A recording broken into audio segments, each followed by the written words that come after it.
Quels sont les organes les plus vendus au marché noir? Chaque année, près de 12 000 organes sont vendus illégalement dans le monde. Mais comment est-ce possible? Déjà, il faut savoir que dans certains endroits du monde, il faut attendre des dizaines d'années pour espérer obtenir une greffe. Et en passant par le parcours légal de la transplantation, le prix des organes flambe. Mais concrètement, combien coûtent nos organes sur le marché noir? À Taïwan, il faut débourser 290 000 $ pour obtenir un foie. Pour un nouveau cœur en Colombie, l'addition grimpe à 90 000 $. Un poumon s'achète 170 000 $ à Singapour, tandis que quelques centimètres de cornée se vendent 1500 $ aux États-Unis. Mais la star des organes au marché noir, c'est lui.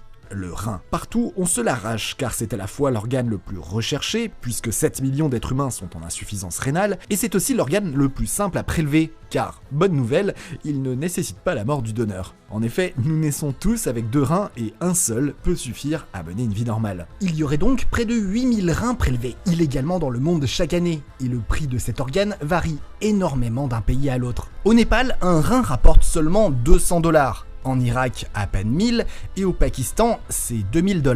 En revanche, au Japon, vous pourriez en tirer 16 000 $, et aux États-Unis, c'est 30 000 $. Mais la vente de son rein, ou de n'importe quel de ses organes, est une pratique absolument interdite dans le monde. Alors, comment ces milliers d'organes se retrouvent-ils illégalement sur le marché de la greffe? D'abord, le point commun de tous ces donneurs, c'est souvent une très grande précarité. Aux Philippines, cet homme a vendu l'un de ses reins pour 3 000 €, ce qui équivaut à 14 années de salaire là-bas. De quoi mettre à l'abri sa famille, même si vivre avec un rein en moins dans les conditions sanitaires d'un bidonville relève d'un pari risqué.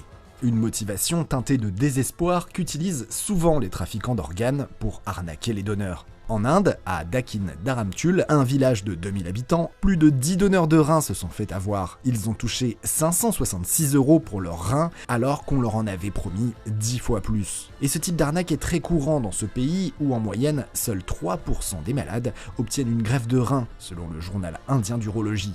Les populations de migrants sont aussi, partout dans le monde, une cible idéale pour les trafiquants d'organes. Et même dans les pays les plus riches du monde, le trafic d'organes existe. Aux États-Unis, ce sont souvent des migrants mexicains qui servent de donneurs à des Américains en recherche d'organes bon marché. Car si une transplantation cardiaque coûte officiellement 1 million de $, elle peut descendre à 129 000 $ sur le marché noir. Et en Chine, l'état du marché noir de la greffe est aussi opaque qu'effrayant. Sur les 12 000 reins transplantés par an, notés au registre chinois de la transplantation, on s'interroge sur le consentement des donneurs. Selon un rapport des Nations Unies publié en juin 2021, les prisonniers des camps de travail, issus de minorités comme les Ouïghours par exemple, sont automatiquement soumis à des analyses médicales et l'état de leurs organes est compilé dans un registre. Et il arriverait régulièrement que des prélèvements d'organes soient réalisés sans consentement ni dédommagement. En France, les quelques 6000 greffes réalisées chaque année le sont d'une manière légale et très encadrée. Mais si vous aviez quand même envie de vous délester d'un organe et que vous trouvez un receveur complaisant, eh bien sachez que vous risquez chacun une amende de 100 000 €